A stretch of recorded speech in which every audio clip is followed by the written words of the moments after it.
හබීබි අපි හැමෝම ජීවිතේ කවදා හරි වෙලාවක හිතලා තියෙනවා මට රිසෝසස් නැහැ, මගේ ලක් හොඳ නැහැ, මට සපෝට් කරන්න කෙනෙක් නැහැ, මගේ සිටුේෂන් එක වෙනස්. ඒ නිසාම අපි අපේ හීන අතහැරලා දානවා, එක්ස්කියුස් වලට ජීවිතේ බාර දෙනවා. හැබැයි අද මම කියන්න යන කතාව එක්ස්කියුස් කියන වචනය මරා දාන කතාවක්. එය උපන්දා ඉඳන්ම අත් දෙකක්ම නැතුවයි උපන්නේ.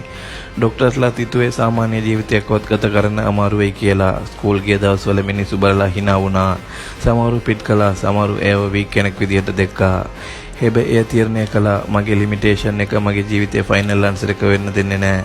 එය කකුල් වලින් ලියන්න ඉගෙන ගත්තා, කකුල් වලින් කැම ගන්න ඉගෙන ගත්තා, කම්පියුටර් යූස් කළා, කාර් ඩ්‍රයිව් කරා, ස්විමිංగ్ කළා, මාර්ෂල් ආර්ට් කළා, බ්ලැක් බෙල්ට් එකක් දිනුවා. හැබැයි ඒ ලෝකෙටම ෂොක් එකක් දුන්නේ ඊට පස්සේ.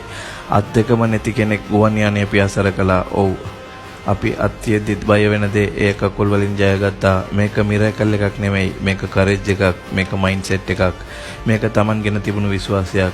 හබීබි, ජීවිතේ ඔය නවත්තන්නේ ප්‍රොබ්ලම්ස් නෙමෙයි, ඔයා ගිව් අප් කරන මොහොතයි.